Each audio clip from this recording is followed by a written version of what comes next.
नमस्कार, देवभूमि समाचार देख रहे हैं आप। आपके साथ मैं हूं बबीता। नई दिल्ली के छावड़ा इलाके में हैवानियत की शिकार हुई उत्तराखंड की बेटी के पिता को मुख्यमंत्री पुष्कर सिंह धामी ने आश्वस्त कर दिया है। तो उत्तराखंड सरकार उन्हें न्याय दिलाने के लिए उनके साथ खड़ी है, ऐसा सीएम धामी ने उनसे बातचीत करते हुए कहा। उन्होंने आगे कहा कि उन्हें हर संभव सहयोग देने का भरोसा दिलाया गया है मुख्यमंत्री पुष्कर सिंह धामी द्वारा। तो मुख्यमंत्री ने आगे कहा कि वो जब भी दिल्ली आएंगे तो उनसे जरूर मुलाकात करेंगे। हाँ, नमस्कार निगी जी, कैसे हैं? सब लोग आपके साथ हैं। और मैंने इसमें जो सुप्रीम कोर्ट में वकील आप लोगों की तरफ से कर रही थी चारू खन्ना जी ना, चारू खन्ना जी से भी मेरी बात हुई है। मैंने उनको भी बात की है और हमारे जो कानून मंत्री हैं किरण रिजिजू जी, उनसे भी बात करी थी। इसमें सब लोग साथ में हैं, पूरे उत्तराखंड की सरकार आपके साथ है। और आप अभी इस समय कहाँ होंगे आप? सर मैं इस टाइम तो यहाँ पे न्यूज़ 24 चैनल पे हूँ सर। अच्छा, दिल्ली में है क्या आप? हाँ, दिल्ली में सर। अच्छा। तो या तो इधर आपका आने का तो नहीं होगा ना अभी यहाँ? Dehradun side sir. हाँ, देहरादून साइड।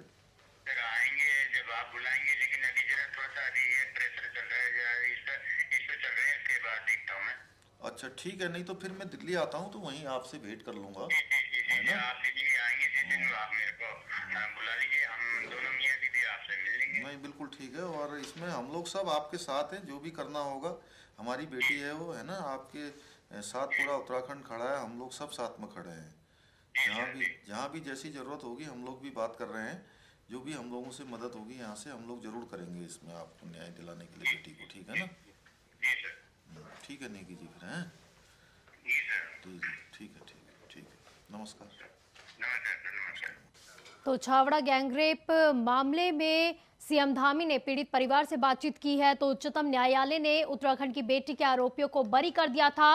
सर्वोच्च अदालत के फैसले को लेकर दिल्ली से लेकर देहरादून तक प्रतिक्रियाएं भी सामने आई हैं। तो राजनीतिक दल भी बेटी को न्याय दिलाने की मांग कर रहे हैं। वहीं मुख्यमंत्री पुष्कर सिंह धामी ने दिवंगत बेटी के पिता से फोन पर बातचीत की है। बातचीत का हमने ऑडियो आपको सुनाया और उनका हाल चाल जाना। तो मुख्यमंत्री ने उन्हें आश्वस्त किया कि ऐसे समय में हम सब लोग आपके साथ हैं। उन्होंने बताया कि इस संबंध में उन्होंने उच्चतम न्यायालय में इस प्रकरण को देख रही वकील चारू खन्ना और केंद्रीय कानून मंत्री किरण रिजिजू से भी बातचीत की है।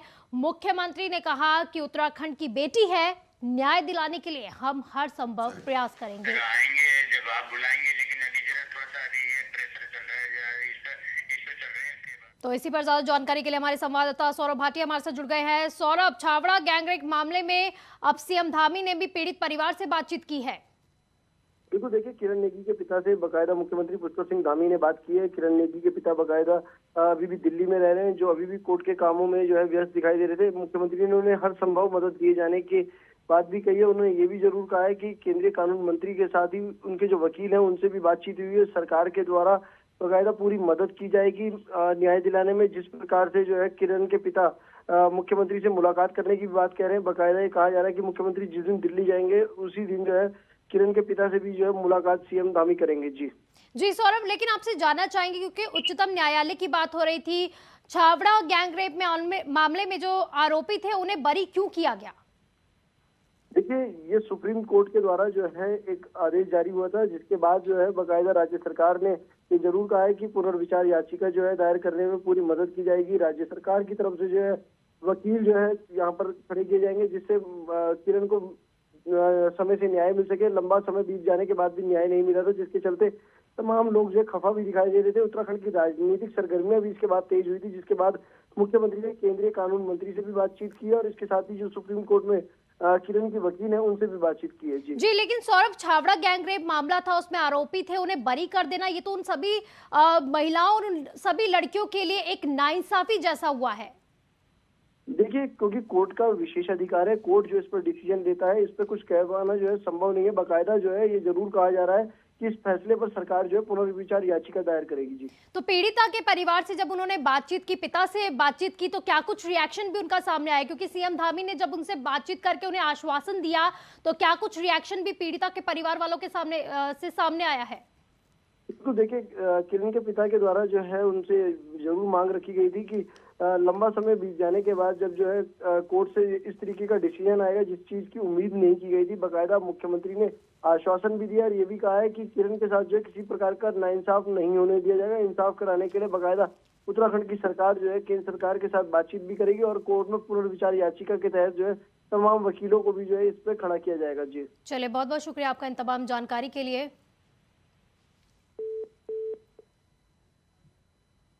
तो सीएम धामी ने पीड़िता के परिवार से फोन पर बातचीत की है। क्या कुछ बातचीत की है वो भी आपको दोबारा सुनाएंगे। छावड़ा गैंगरेप मामले में उन्होंने बातचीत की थी, तो पीड़िता के पिता से सीएम धामी ने सीधे तौर पर बातचीत की और उन्हें आश्वासन भी दिया है। अच्छा, दिल्ली में है क्या आप? हाँ, दिल्ली में सर। अच्छा, तो या तो इधर आपका आने का तो नहीं होगा ना अभी यहाँ? Dehradun side sir. हाँ, देहरादून साइड सर आएंगे जब आप बुलाएंगे, लेकिन अभी जरा थोड़ा सा अभी ये प्रेशर चल रहा है, इस पे चल रहे हैं, इसके बाद देखता हूँ मैं। अच्छा, ठीक है, नहीं तो फिर मैं दिल्ली आता हूँ तो वहीं आपसे भेंट कर लूंगा, है जी, ना? आप दिल्ली आएंगे जिस दिन आप मेरे को बुला लीजिए, हम दोनों मियाँ बीवी आपसे मिल लेंगे। नहीं, बिल्कुल ठीक है। और इसमें हम लोग सब आपके साथ हैं, जो भी करना होगा। हमारी बेटी है वो, है ना, आपके साथ पूरा उत्तराखंड खड़ा है, हम लोग सब साथ में खड़े हैं। जहाँ भी जैसी जरूरत होगी हम लोग भी बात कर रहे हैं। जो भी हम लोगों से मदद होगी यहाँ से हम लोग जरूर करेंगे इसमें आपको न्याय दिलाने के लिए बेटी को, ठीक है ना? जी सर।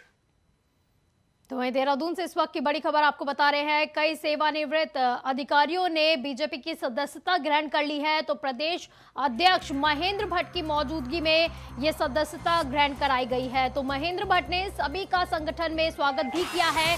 तो पूर्व अधिकारियों के आने से पार्टी और ज्यादा मजबूत बनेगी, महेंद्र भट्ट का कहना है। तो प्रदेश अध्यक्ष महेंद्र भट्ट की मौजूदगी में सभी अधिकारियों को जो है वो सदस्यता दिलाई गई है। तो महेंद्र भट्ट ने सभी का संगठन में स्वागत भी किया है और साथ ही कहा है कि पूर्व अधिकारियों के आने से पार्टी और ज्यादा मजबूत हो जाएगी। तो बड़ी खबर देहरादून से। तो देहरादून के कई सेवानिवृत्त अधिकारियों ने आज बीजेपी की सदस्यता ग्रहण की है। तो आपको तस्वीरें दिखा रहे हैं देहरादून से। तो कई सेवानिवृत्त अधिकारियों ने आज बीजेपी को ज्वाइन किया है। तो प्रदेश अध्यक्ष महेंद्र भट्ट की मौजूदगी में यह सदस्यता दिलाई गई है। तो वहीं महेंद्र भट्ट ने इसी बीच कहा कि पूर्व अधिकारियों के आने से पार्टी और ज्यादा मजबूत बनेगी। तो तस्वीरें आपको दिखा रहे हैं, पूर्व अधिकारियों के आने से पार्टी और ज्यादा मजबूत बनेगी, महेंद्र भट्ट ने कहा है। तो देहरादून से इस वक्त की बड़ी खबर आपको बता रहे हैं। कई सेवानिवृत्त अधिकारियों ने आज बीजेपी की सदस्यता ग्रहण की है। तो प्रदेश अध्यक्ष महेंद्र भट्ट की मौजूदगी में ये सदस्यता दिलाई गई है। तस्वीरें आपको दिखा रहे हैं। वहीं महेंद्र भट्ट ने सभी का संगठन में स्वागत भी किया है और साथ ही कहा है कि पूर्व अधिकारियों के आने से पार्टी और ज्यादा मजबूत बनेगी, पूर्व अधिकारियों के आने से पार्टी को और ज्यादा मजबूती मिलेगी। तो तस्वीरें आपको दिखा रहे हैं देहरादून से, जहां पर कई सेवानिवृत्त अधिकारियों ने आज बीजेपी ज्वाइन की है। तो प्रदेश अध्यक्ष महेंद्र भट्ट की मौजूदगी में सदस्यता दिलाई गई है उन्हें। तो प्रदेश अध्यक्ष महेंद्र भट्ट की मौजूदगी में सदस्यता दिलाई गई है। तस्वीरें आपको दिखा रहे हैं। तो महेंद्र भट्ट ने सभी का संगठन में स्वागत भी किया है। तो पूर्व अधिकारियों के आने से पार्टी और ज्यादा मजबूत होगी, महेंद्र भट्ट ने कहा है। साथ ही कहा कि पूर्व अधिकारियों के आने से पार्टी को ज्यादा मजबूती मिलेगी। तो वहीं उत्तराखंड में एक बार फिर पश्चिमी विक्षोभ सक्रिय होने से मौसम का मिजाज बदल गया है। तो बद्रीनाथ धाम समेत ऊंची चोटियों में बर्फबारी हुई है। मौसम विभाग ने बारिश और बर्फबारी की संभावनाएं भी जताई है। तो शुक्रवार रात हुई बर्फबारी के चलते बद्रीनाथ धाम में 2 इंच से ज्यादा बर्फ जम गई है। तो बर्फबारी के बाद बद्रीनाथ धाम का नजारा ही बेहद ज्यादा खूबसूरत दिखाई दिया। तो तस्वीरें आपको वहां के दिखा रहे हैं बद्रीनाथ धाम की, जहां पर बर्फबारी के बाद का जो नजारा है वो आपको दिखा रहे हैं। बर्फबारी के बाद बद्रीनाथ धाम का नजारा बेहद ही खूबसूरत लग रहा है। तो वहीं बद्रीनाथ धाम में कड़ाके की ठंड भी पड़ रही है। तो यहाँ यात्री इस बर्फबारी से बेहद उत्साहित भी नजर आए। तो वहीं बद्रीनाथ में बर्फबारी की एक तस्वीर सीएम पुष्कर सिंह धामी ने भी अपने ट्विटर में शेयर की है।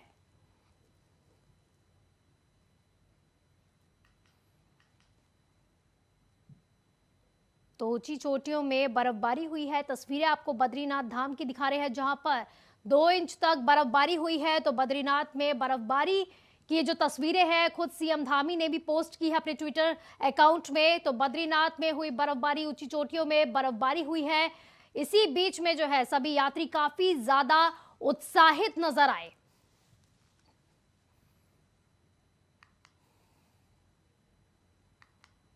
तो वहीं हिमाचल विधानसभा चुनाव को लेकर बीजेपी पूरी तरीके से आश्वस्त नजर आ रही है। तो बीजेपी प्रदेश अध्यक्ष महेंद्र भट्ट ने हिमाचल चुनाव को लेकर कहा कि उत्तराखंड बीजेपी को 19 सीटों पर प्रचार की जिम्मेदारी दी गई थी, जिसमें सभी 19 सीटें भारतीय जनता पार्टी की झोली में आती हुई दिखाई दे रही है। उन्होंने आगे कहा कि भारतीय जनता पार्टी के तमाम कार्यकर्ता हिमाचल में पुरजोर तरीके से चुनाव प्रचार कर रहे थे, लिहाजा एक बार फिर से बीजेपी 2/3 सीटों के साथ हिमाचल में अपनी सरकार जरूर बनाएगी।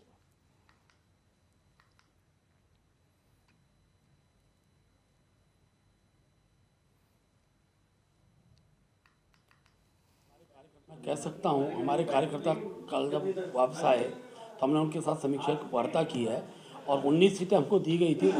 19 में से 19 की 19 विधानसभाओं पर भारतीय जनता पार्टी वहाँ जीत रही है। इसका मैसेज ये है कि उत्तराखंड के अंदर भी 2/3, हिमाचल के अंदर भी 2/3 बहुमत से भारतीय जनता पार्टी सरकार बनाने जा रही है।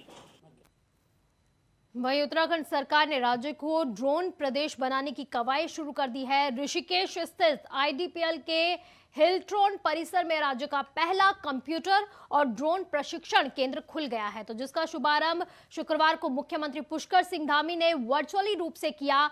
आईडीपीएल स्थित हिलट्रॉन परिसर में खोले गए कंप्यूटर और ड्रोन प्रशिक्षण केंद्र के शुभारंभ पर आईटीडीए की अपर निदेशक शशि सिंह भी कार्यक्रम में प्रतिभाग करने पहुंची।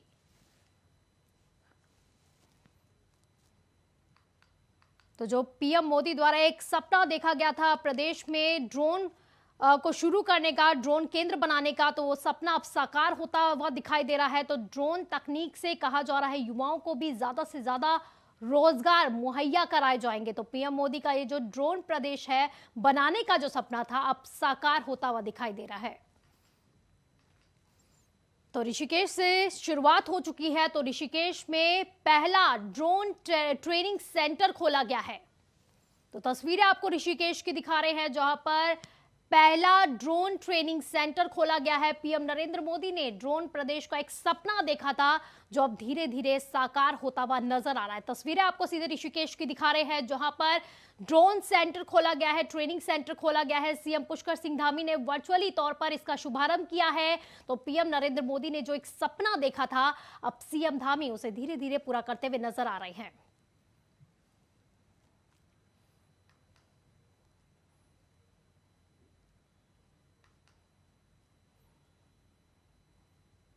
खबर कोटद्वार से, जहां पर कोटद्वार के पूर्वी झंडीचोड़ इलाके के राजकीय विद्यालय में सफाई कर्मचारी होने के बावजूद छात्रों से ही टॉयलेट और क्लासरूम की सफाई कराई जा रही है। तस्वीरें आपको दिखा रहे हैं जहां पर छात्र टॉयलेट और क्लासरूम की सफाई करते हुए नजर आ रहे हैं, जिससे कि छात्रों की पढ़ाई भी प्रभावित होती हुई नजर आ रही है। तो वहीं इसे लेकर छात्रों ने कहा कि प्रिंसिपल के कहने पर हम टॉयलेट साफ करने के अलावा झाड़ू भी यहाँ लगाते हैं। तो वहीं जब इस बारे में स्कूल के प्रिंसिपल से पूछा गया तो उन्होंने साफ तौर पर कहा कि सफाई कर्मचारी की कमी होने की वजह से आवश्यकता पड़ने पर विद्यालय के छात्र छात्राओं से ही झाड़ू और टॉयलेट की सफाई करवा ली जाती है।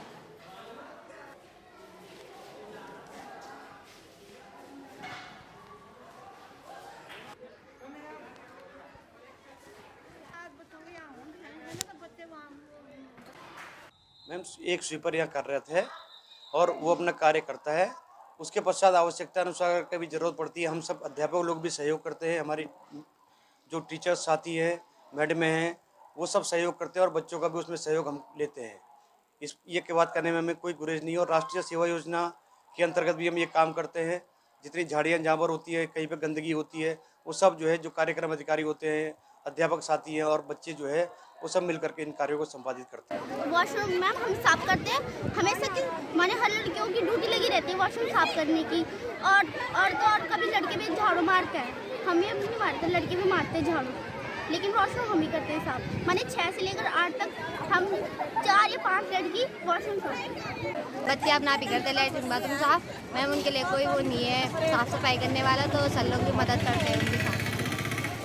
नो मैम, इस तरह के कभी घर पे जिक्र नहीं किया, क्योंकि सब लोग सब साफ ही कराते तो तब हम साफ ही करते। बुलेटिन में फिलहाल के लिए बस इतना ही। आप देखते रहिए इंडिया वॉइस। नमस्कार।